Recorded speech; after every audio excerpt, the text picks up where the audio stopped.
How to make a nuclear bomb. ये video बिल्कुल भी क्लिकबेट नहीं है दोस्तों।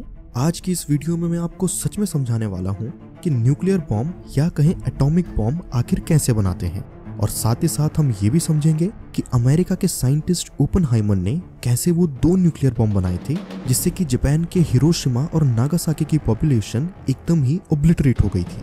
तो मेरा नाम है एजे, आप देख रहे हैं एजे टॉक्स। चलिए शुरू करते हैं। This is the first time the U.S. has ever used the more than 20,000 ton mother of all bombs. The existential threat of a nuclear conflict is no longer a Cold War memory. Peace Memorial in Hiroshima. The Genbaku Dome is preserved as a reminder of what happened here and in Nagasaki in 1945. दोस्तों, अपना nuclear bomb बनाने से पहले आइए समझते हैं कि आखिर दुनिया का सबसे पहला न्यूक्लियर बॉम्ब कैसे काम करता था। जे रॉबर्ट ओपेनहाइमर, जो कि अमेरिका के काफी बड़े फिजिसिस्ट थे, उन्होंने ही दुनिया का पहला न्यूक्लियर बॉम्ब बनाया था। इन्होंने 2 बॉम्ब बनाए थे जिनका नाम था फैट मैन और लिटिल बॉय। लिटिल बॉय में एक्सप्लोजिव के तौर पे यूरेनियम का इस्तेमाल किया गया था, जबकि फैट मैन में प्लूटोनियम को काम में लिया गया था। ये दोनों ही हाईली रेडियो एक्टिव एलिमेंट्स हैं, यानी कि इनके एटम्स टूटने पे काफी ज्यादा एनर्जी रिलीज करते हैं। अब यहाँ पे यूरेनियम के U-235 आइसोटोप का और प्लूटोनियम के P-239 आइसोटोप का इस्तेमाल किया गया था। जिन्हें नहीं पता उन्हें बता दूं कि आइसोटोप किसी भी एलिमेंट के फैमिली मेंबर होते हैं, बस फर्क इतना होता है कि इनके प्रोटॉन्स सेम नंबर के रहते हैं और न्यूट्रॉन्स अलग अलग नंबर के। अब ओपेनहाइमर ने U-235 एंड P-239 का ही इस्तेमाल इसलिए किया क्योंकि इन्हीं आइसोटोप के अंदर न्यूक्लियर फिजन की प्रोसेस हो सकती है।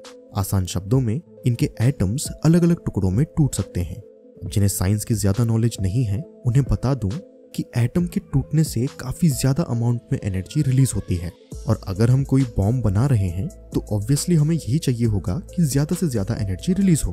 अब उस समय 64 kg इम्प्रूव्ड यूरेनियम का इस्तेमाल किया गया था बॉम्ब बनाने के लिए, जबकि आज के समय में 1 kg इम्प्रूव्ड यूरेनियम भी उससे काफी ज्यादा घातक है। अब ऐसा क्यों भला?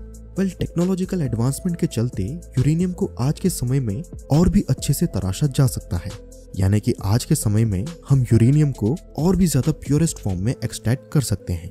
इसीलिए आज का यूरेनियम 1945 के मुकाबले 80 गुना ज्यादा पावरफुल है।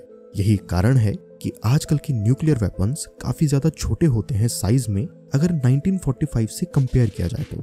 अब इधर उधर की बातें यही छोड़ते हैं और जानते हैं सबसे इंटरेस्टिंग टॉपिक को, यानी कि न्यूक्लियर बॉम्ब के मैकेनिज्म को। अब मैं आपको ये ऑलरेडी समझा चुका हूँ कि न्यूक्लियर फिजन क्या होता है।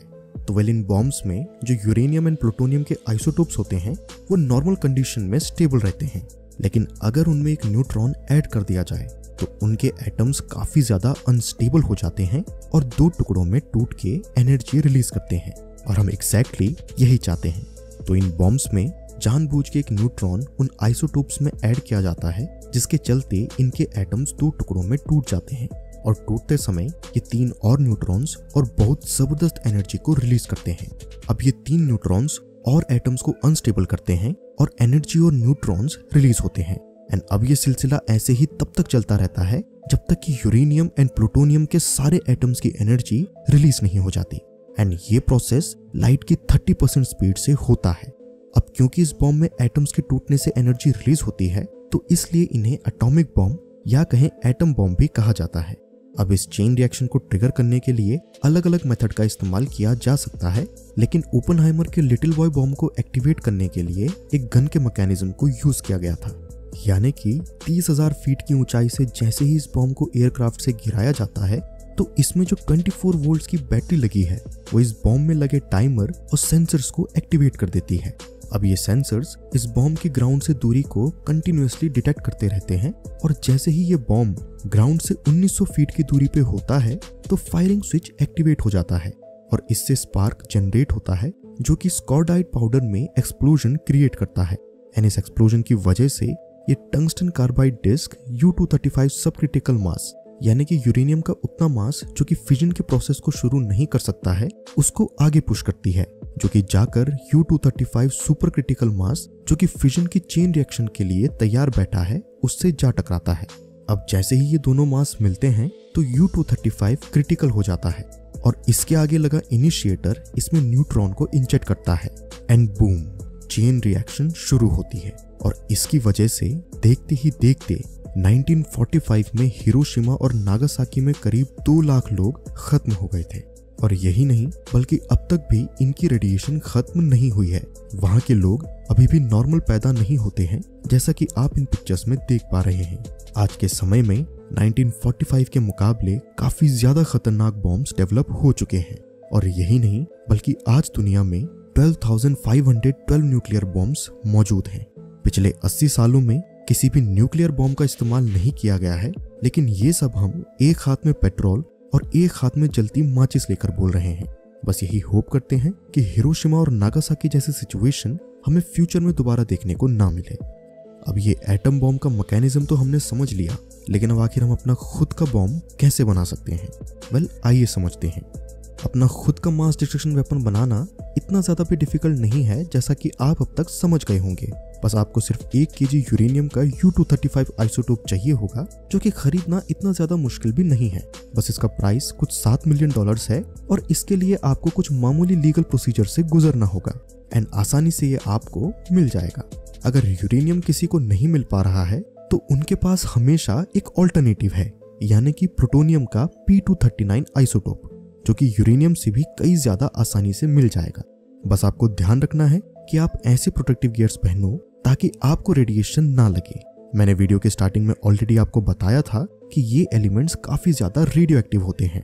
अगर किसी वजह से आप इसकी रेडिएशन की चपेट में आ गए तो घबराने की जरूरत नहीं है। बस ज्यादा से ज्यादा क्या होगा? कैंसर। और सिर्फ यही नहीं, अगर रेडिएशन से आपने खुद को बचा लिया तो बहुत बढ़िया। अब बस आपको बड़ी सावधानी से इन आइसोटोप्स को इस तरीके से अरेंज करना है कि ये न्यूट्रॉन के कांटेक्ट में आते ही चेन रिएक्शन स्टार्ट कर सकें। और लीजिए, हो गया आपका अपना पर्सनल न्यूक्लियर बॉम्ब तैयार। बस आपको ध्यान रखना है कि गलती से आप न्यूट्रॉन को पहले ही इन आइसोटोप्स में ना मिला डालो। इससे ज्यादा कुछ नहीं होगा, बस 20,000 TNT का धमाका होगा, जो कि इस एक्सपेरिमेंट में बिल्कुल ही नॉर्मल है। तो अब कोई भी कमेंट्स में कंप्लेन नहीं करेगा कि मैंने उसे न्यूक्लियर बॉम्ब बनाना नहीं सिखाया, क्योंकि रेसिपी और प्रोसेस मैंने समझा दिया है। बाकी डिश बनाना आपका काम है। अब अगर आपको जानना है कि हम स्पीड ऑफ लाइट अचीव क्यों नहीं कर सकते, तो ये वीडियो आपका इंतजार कर रही है। तो आशा करता हूँ कि आपको ये वीडियो समझ आ गई होगी। मैं मिलता हूँ आपसे नेक्स्ट वीडियो में फिर किसी इंटरेस्टिंग टॉपिक के साथ। ये वीडियो पूरा देखने के लिए धन्यवाद।